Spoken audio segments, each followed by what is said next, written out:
NTV Wild Talk in partnership with the Kenya Wildlife Service and Wildlife Direct.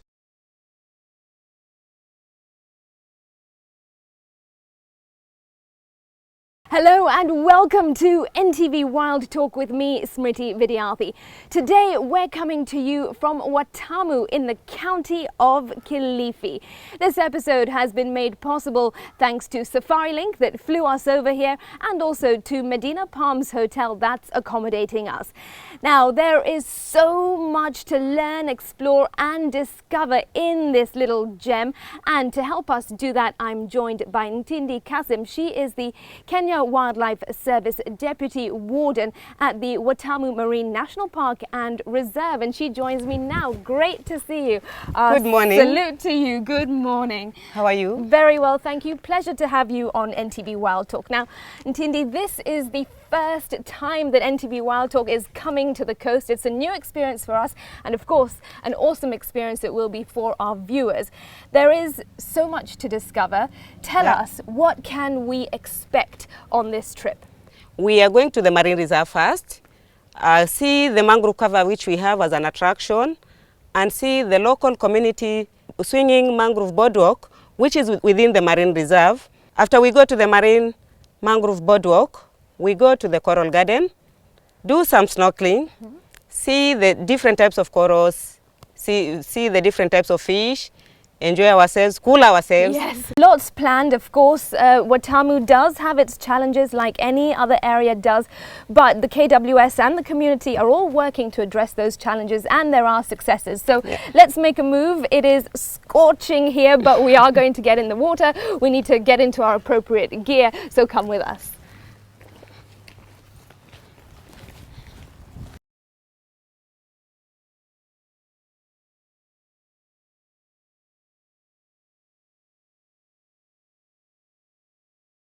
Ntindi, this is absolutely beautiful. Where are we exactly? We are now at Short Beach, which is within Watamu Marine National Park. I mean, when you just look around, the colors of the ocean are incredible. The sand is so white and powdery. It really, really is a special gem of a place. So this is the marine park, and that is a protected area. Yeah, we are now in the marine park, and this is a protected area. It's a no-take zone, but on the lower side, we have the marine reserve. Okay. We have a boundary which borders the park and reserve where we allow some sustainable use. All right, I can't wait to get into the water. We're taking a boat ride, as you said, to one of the community projects, so let's get on with it. Welcome. Now we are heading to the Mida Creek where we have the mangrove boardwalk. Okay, excellent. And I think it's time that I actually take my slippers off because I'm dipping into this beautiful white sand. There we go. Okay, and there's the KWS boat that's going to take us out. Yeah. And who's this? Meet my colleague, Sergeant Hassan. He is a dive master.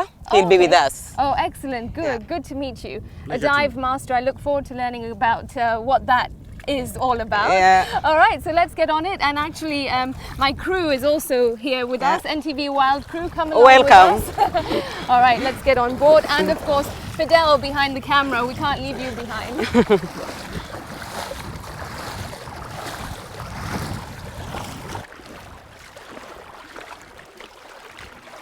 You have your phone? And action.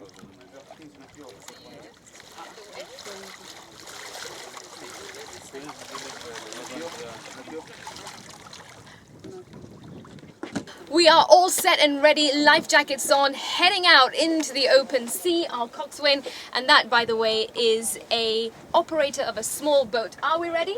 Ready. Sawa sawa, let's Balance go. the boat. Okay. And we're ready to go. Sawa. So we sit here? Yeah. All right.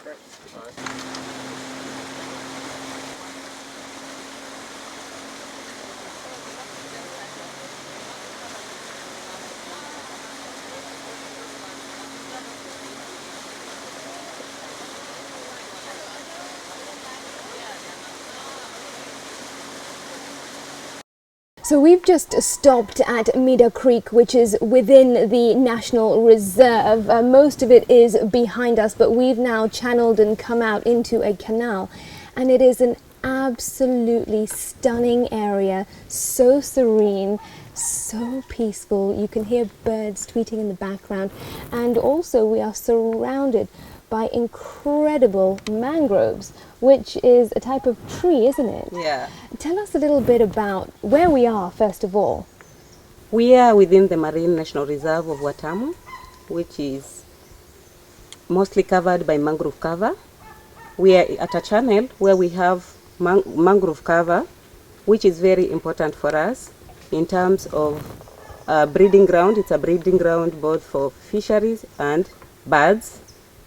Within the marine reserve where we have the mangroves, it harbors about 55% of the wetlands birds which are found within the wetland areas.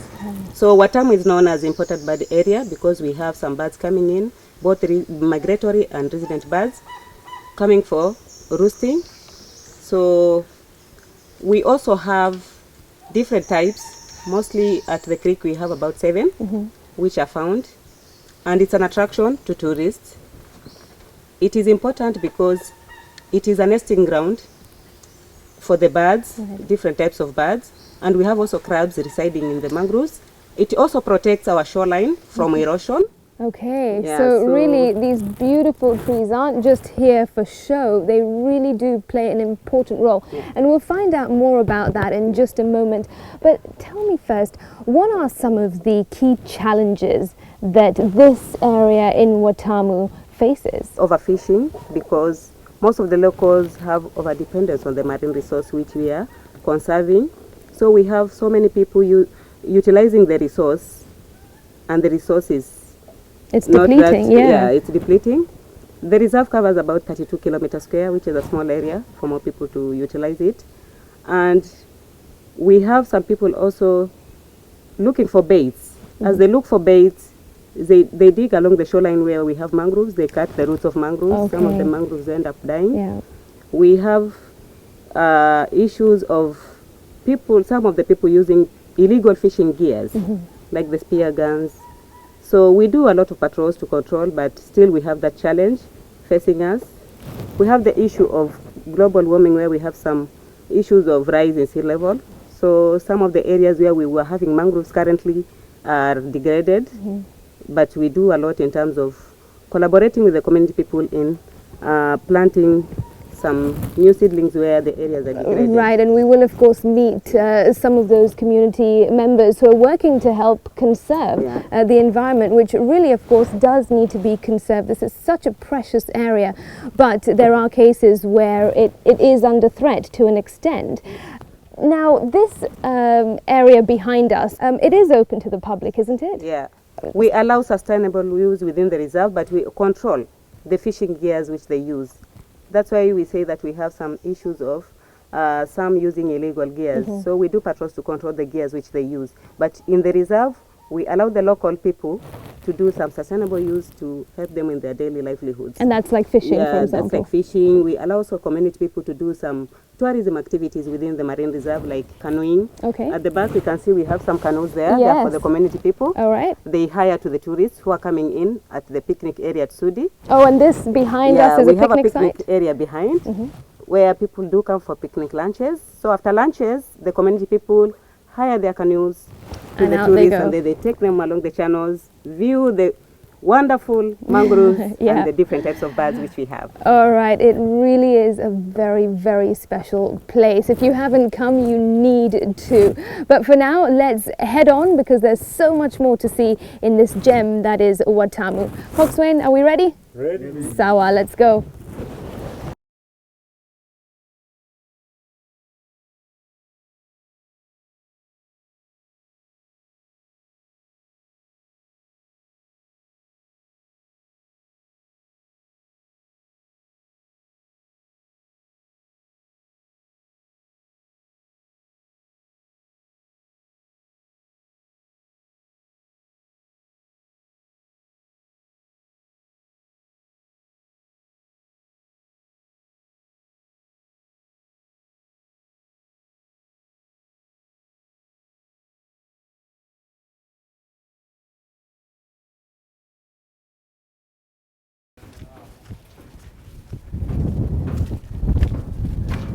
Meet Alex.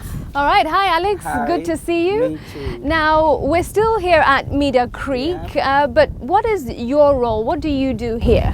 All right, this is a community project with its assets. Assets is a Arabuko Schools and Ecotourism Scheme. It's an initiative of Aroche Kenya, which is targeting school kids and conservation. Therefore, 100% of the income from here goes to school kids from the community, and also, we're targeting those joining secondary school. Oh, and apart wow. from that, we support conservation. All right, Yeah, excellent. thank you. Okay, well, so much to look forward to.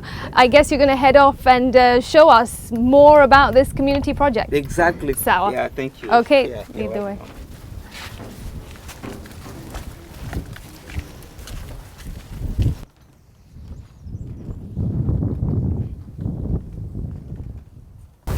I might just fall. Oh no. Now we are almost. Oh Lord, everyone else did it. I should. Pole. Now we are almost the middle of the boardwalk. You've also to be careful here. Pole. It's friction. Yeah. How was that?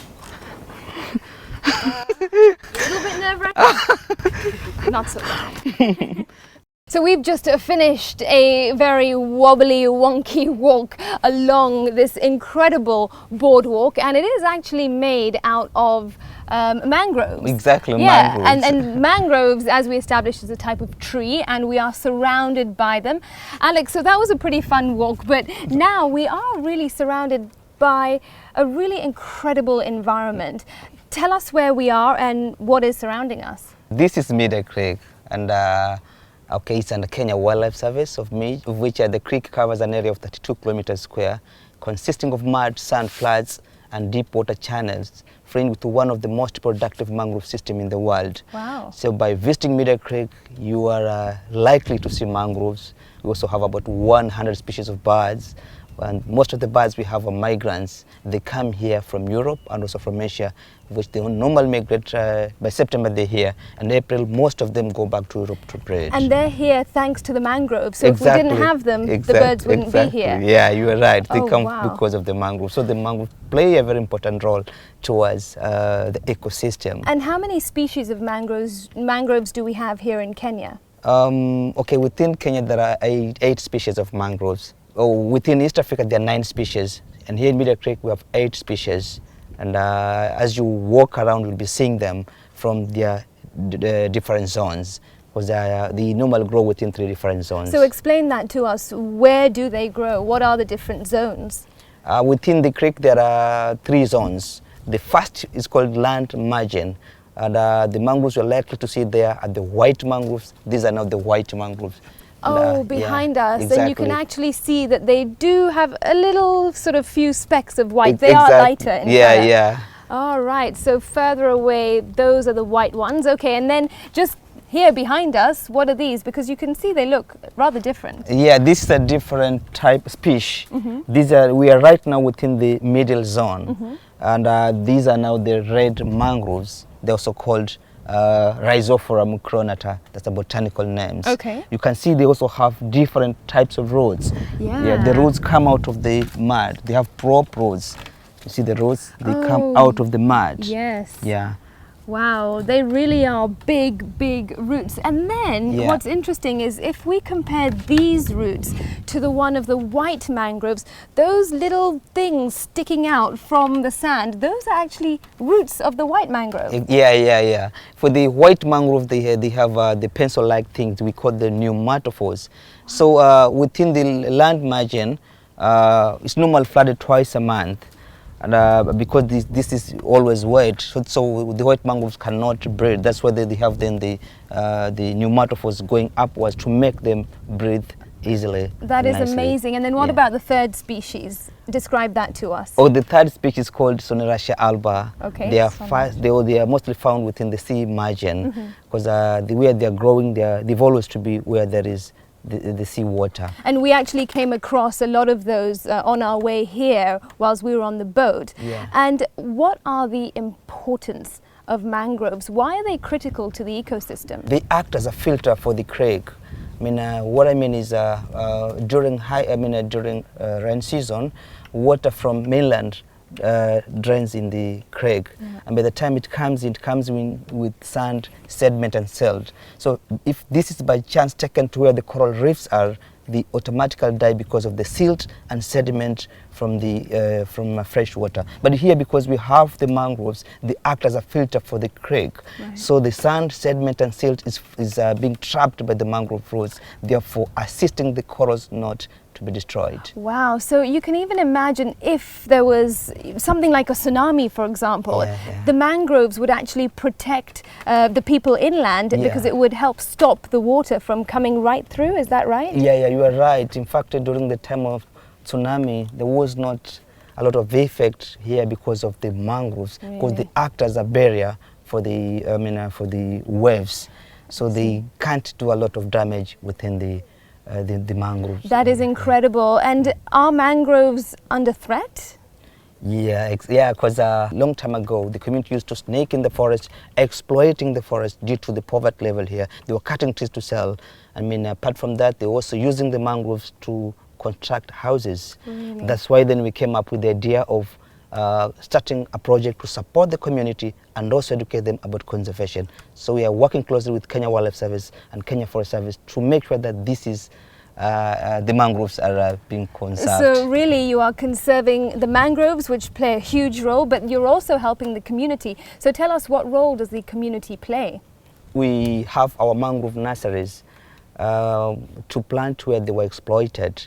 I mean, apart from that, we also do beach cleaning towards the creek almost twice a week, together with the community, to make sure that the mangroves are always they're always not destroyed. Right. Yeah, that's part of the things we're doing here with the community. So we are putting new mangroves and making sure that we are also monitoring the mangroves to make sure that they're always Okay, good that they're condition. always flourishing and growing well. This is such a healthy ecosystem. Tell us, how can one identify a mangrove? Because someone might be looking at this thinking, oh, that's a tree, but not realizing that, hey, this is a mangrove and it really is important. Right. The easiest way to differentiate mangroves is simply by looking at the roots, leaves, seeds, and flowers, because they have different adaptations. So as you walk, you'll be seeing them like the red mangroves have prop roots. You can see they have prop roots. Yes, the white yes. mangroves have pencil-like roots. They Yeah. have sticks going upwards. Yeah. Another thing about the red mangroves, they also have cable roots. The cable roots are roots, they come from the branches going downwards. They use the cable roots for breathing. And as we walk further, we'll be seeing the mangrove. They also have, we'll be seeing the mangrove, they have other different adaptations. Yeah. Okay, and what can people living in the area or people visiting, how can they contribute to the protection of mangroves and the coastal area? They can contribute by taking part in conservation, making sure that they're always involved in conservation. That's why sometimes we go to the community, we do advocacy and also educate them. Sometimes we also give them seedlings to plant within the community living within closer to the mangroves, give them seedlings. Yeah, All right, so is the mangrove population thriving now thanks to this community work? Yeah, we are trying, and we're thankful because at least now we're seeing changes. Yeah. Yeah, because many years ago there was a lot of destruction, but as for now, since they're benefiting from the mangroves, they know why they have to take part in conserving the forest. All right, well, keep up the great work, Alex. you, Keep thank encouraging the community, because really community and conservation go hand in hand. Thank you very much for joining us on NTV Wild Talk. Thank you. All right, it is time for a quick break right here on NTV Wild Talk, coming to you from Watamu. We are currently in the Mida Creek. Lots more to explore when we come back. And remember, this episode has been made possible thanks to SafariLink Aviation that flew us down here, and also to Medina Palms Hotel that are accommodating us.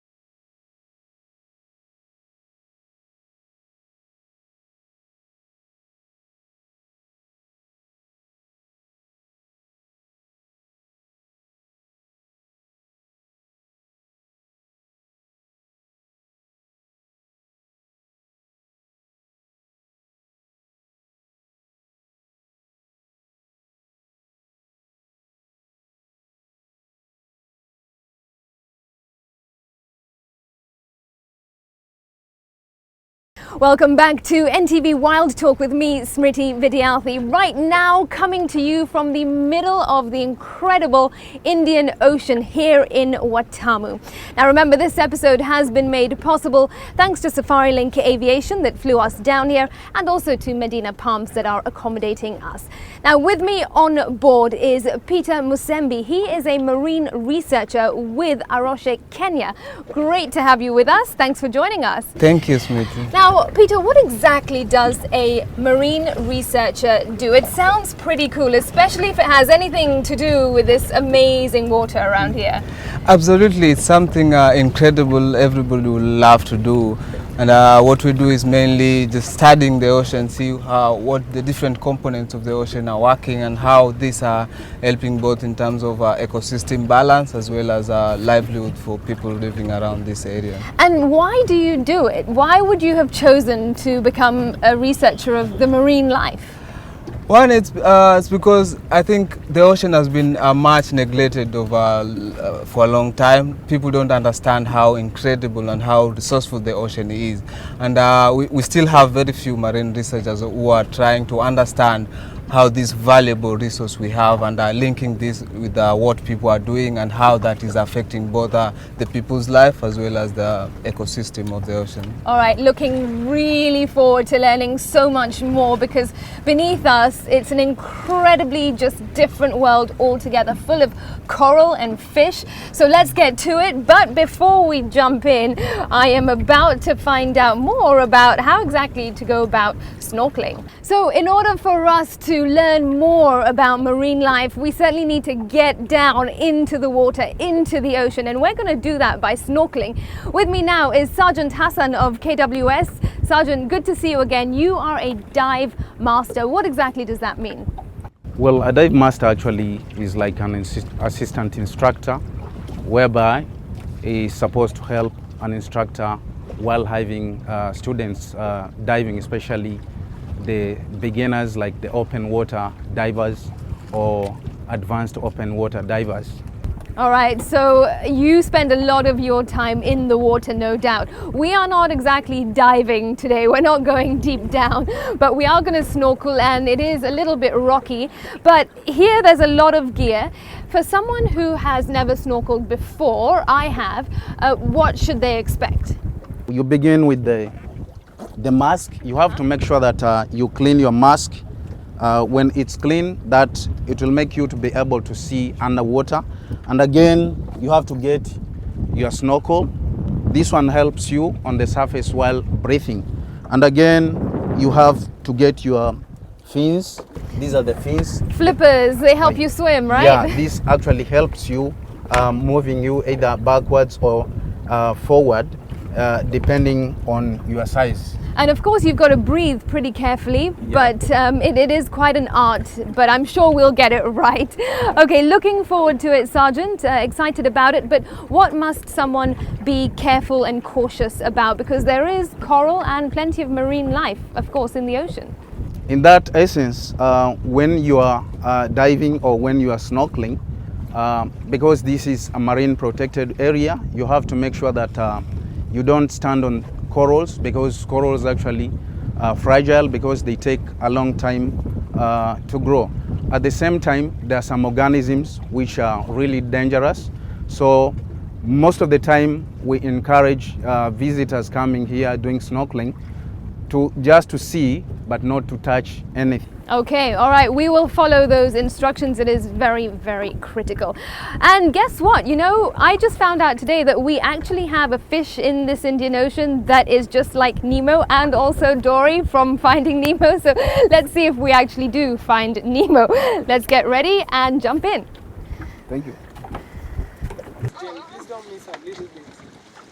This is like why we Just put on the life jacket and All right, I'm all set. I've got my goggles on, I've got my snorkels and my flippers. Everybody else is already in the amazing water, and I can't wait to get in and see what's under there. Follow me. Okay.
So we have just gotten off that boat, we've dried off a little bit, and that snorkeling adventure was pretty amazing. I mean, Peter, we saw some fantastic fish, beautifully bright colors, some coral as well, but I almost feel that I actually expected to see a little bit more. Yeah, exactly. I think what we saw there is not a very good coral reef. And we had less fish, we had less colorful corals, and less coral in terms of numbers. And that is not what you want in a coral reef. So normally a coral reef will have a lot of coral cover because they are the building blocks of the reef. So they have a lot of them and a lot of colors. Yeah, but what we saw is there's what is called phase shift. That is when a coral bleach and then they die, there's a takeover of macroalgae. So algae grow on top of the corals, and the brownish and green things we are seeing, that is what is called phase shift, from coral dominated to macroalgae dominated. And of course, for our viewers who don't perhaps even know what coral is, that is the big, almost rock-like features underwater that we saw. Yeah, that is coral, and yeah, it looks just like a rock, but it's not a rock. It's actually a living animal, and there's a symbiosis between an animal called a polyp and then a green algae, a tiny macroalgae. So they live in symbiosis. The algae produces food for the corals, and the coral grows. They secrete calcium carbonates. That is what builds coral reefs. So why is the coral and the ocean in the state that it is in at the moment? Yeah, there are a lot of things, but the main thing that is really affecting oceans now throughout the world, and especially coral reef, is climate change. There's especially increasing sea surface temperature. Sea surface temperature is not very conducive for corals because scientifically they say that corals grow near their thermal limit. That means they're just near the most high temperature they can tolerate. So when temperatures increase just by a degree or two, then there is the breakdown of the symbiosis between algae and the polyp. Okay, and how is this having an impact then overall on marine life, on tourism, on lives of the community and the ecosystem as a whole? Yeah, coral reefs are one of the most incredible and very important coastal ecosystem, and this is in terms of biodiversity. Over 25% of the marine species are found within coral reefs, and when the corals are the main building blocks and the main homes for this biodiversity. So when we have such kind of bleaching and eventually mortality or the coral dying, then we have all these species that depend on the corals just moving away. So we have sometimes called local extinction. That means some species that are here, they just disappear completely. And that would just be tragic, because it would just have a knock-on effect, and out here in the ocean we wouldn't even see any fish. But speaking of the fish, Peter, what are some of the species that we saw? I tried looking for Nemo, but I didn't find him, and Dory, but we saw some beautiful fish nonetheless. Yeah, we saw some beautiful fish. There's the blue and yellow one. I think you saw that. That is a powder blue sturgeon. And there was a lot of sturgeons and parrotfish. These are herbivores that are very important to maintain the balance between the algae that can overgrow corals and other kind of herbivores. And I think at some stage we also saw a lot of sea urchins that were just crowding of an area of seagrass. Yeah. So those are not very good when there are many of them. Same thing, sea urchin can be herbivores, that means keeping the balance, but when they are a lot, they then tip the balance off. So the sea urchins are mostly, they feed on the grass like the one we saw. They can graze a whole part of a seagrass, and that is not good for them. Right, so Yeah. what then needs to be done to protect such areas? Yeah, firstly, we are out of the situation with the climate change, because we can't do a lot. Of course, we can do globally, but at Yeah. local scale, we can't do a lot. Yeah. So what we need to do is to help coral reefs recover after disturbance such as climate change. And that is making sure that we keep off local disturbances such as overfishing, such as pollution, and establishing protected area like this one. These are very good to help corals recover, so that in case of high temperatures and corals die, then we'll have the protected area will act as a refuge here. They will get seeds, get them to the impacted area, and the system will recover. Peter, what is it as a marine researcher that you're doing to help the situation? One is I'm currently a master's student at a local university, and I want to understand what is the role of marine protected area in restoring coral reefs. Because corals grow very slowly. They grow less than some less than a centimeter a year. Really? So yeah, so we need some time to look at what is the growth of these corals and how disturbance such as coral bleaching are causing to the growth rate and to the overall health of the ecosystem.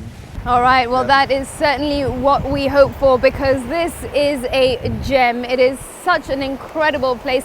The Indian Ocean here in Watamu, it really is special. Thank you, Peter, so much for joining us on NTV Wild Talk. Thank you, my pleasure.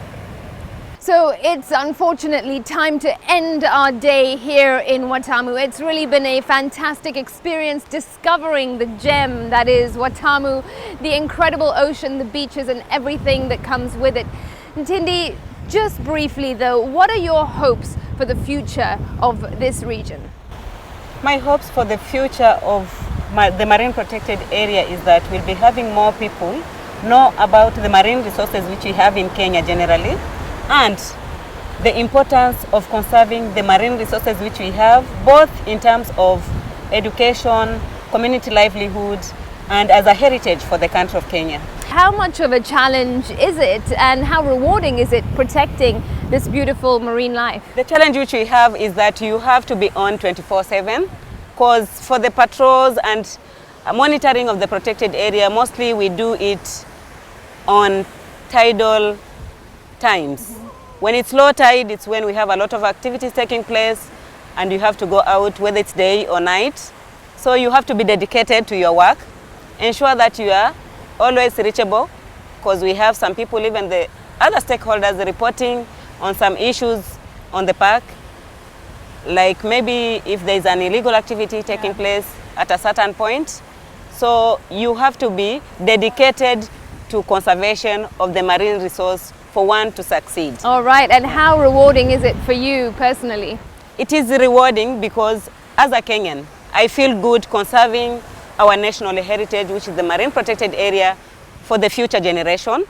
And as a Kenya Wildlife Service officer, making sure that the marine protected area is protected and we get some livelihood out of it as Kenyans, through the community people participating in tourism activities, and also creating employment, direct and indirect, to the communities and the ones who are already employed by the organization. So you're not stopping anytime soon? No, I'm not stopping anytime soon. Okay. Maybe till I retire. All right. Because I need to mentor some who are coming on board. And I would also like to urge people to come to Watamu. Yes, Visit most Watamu definitely. Marine Park. Because they help us in terms of conservation by paying the conservation fees at the gates. How much is the fee? For citizens, it's 130. For Shillings. adults, yeah. That's it? 130 Kenya shillings for Kenya citizens. And for a Really? child, Kenya citizen, 125. There is no Yeah. excuse. There is no So, excuse. We welcome them all to All right. come and also urge other stakeholders to report to us any illegal activity Yeah. which they may be seeing taking place so that they can help us, because we can't be everywhere all the time. Of course. So that we can take action Okay. and ensure that we protect our marine resource. And for those ones who are visiting the marine protected area, I would like to urge them to make sure that they do not throw litter when they visit the marine protected area, because litter may end up even affecting the marine Yeah. creatures which we are protecting Of here. course. All right, Ntindi, Yeah. thank you so much for joining us on NTV Thank you Wild Talk. too. It's been a pleasure. Clearly, a lot of work is being done, but as always, more can be done, and you can help in your way too. All right, from that, it is now time to shift focus on NTV Wild Talk. Here is our wild guess question. What features are looked at to differentiate one mangrove species from another? What features are looked at to differentiate one mangrove species from another? To participate, just like the NTV Wild Facebook page. Only answers posted on the timeline post that's associated with this question will be considered. The first person to answer correctly wins 2 nights for 2 at the incredible Medina Palms Hotel in Watamu. The winner also gets free entry for 4 people and a vehicle to any national park of their choice, courtesy of KWS, 1 bottle of wine, courtesy of Wines of the World, and a gift hamper, courtesy of Wildlife Direct. Terms and conditions apply. Last week's lucky winner was Lois Ondeche. And now, here is our Wild Pick segment. This is a photo of John Wanyoike at the Kenya Birds of Prey Trust in Naivasha. John was about to hold this incredible bird of prey in this photo and says he was working there as an intern. And then at the waterfall in Keretia Forest near the Aberdares, this is Samuel Kimani. He was having fun and introducing friends to the area. Samuel says it's a great environment and a lovely place to visit. In Hala Park in Mombasa, this is Charles Gatuki, who was posing with this tortoise, and Charles says he believes in cultural tourism. Cindy Shiro was at Trout Valley in Nyeri. She was simply enjoying the serene environment and says, "I love nature." And then Zakaria Waithaka was in Lake Bogoria National Reserve. He was taking photos of this tortoise, and Zakaria is an animal health student who says he loves nature and that animals are part of us and should be safeguarded. If you want your photo showcased on our Wild Pick segment, just like our NTV Wild Facebook page and send a photo that shows you celebrating nature via private message. Be sure to give us your name, tell us where the photo was taken, what you were doing and why. And now here's what's coming up on the NTV Wild documentary series on Saturday night. If you want to see lions or leopards or cheetahs, there's no doubt about it, the Masai Mara in Kenya is definitely the best place on earth. My goodness, look at the size of his gut. Well, for a start, it's the worst drought in living memory. I've never seen anything like it. And that's going to make life really tough for most of the animals. But for our big cats, it's going to be a feast. I can't remember the last time I saw something like this.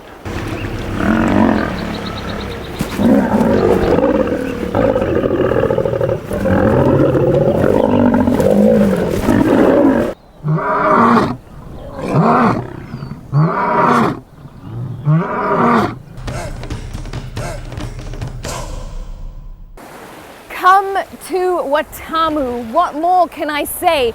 Sun, sand and sea. It is just an incredibly special place that you need to discover for yourself. That's it on NTV Wild Talk with me, Smriti Vidyarthi. We thank Safari Link Aviation for flying us down here and also Medina Palms Hotel for accommodating us. We'll see you again next Tuesday at 10 p.m. If you want to visit Watamu, the marine park is open all year round.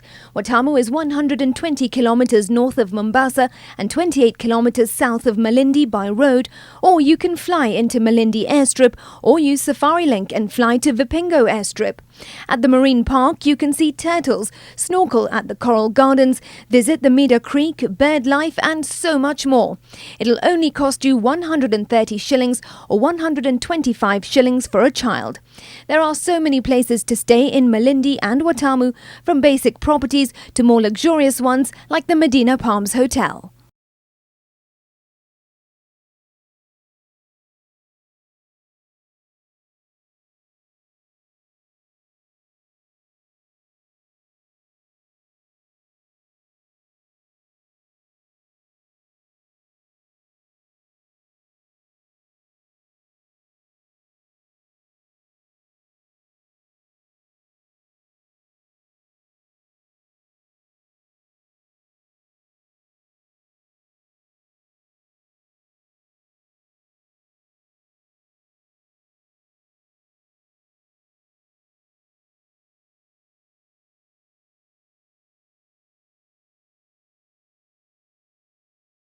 No problem.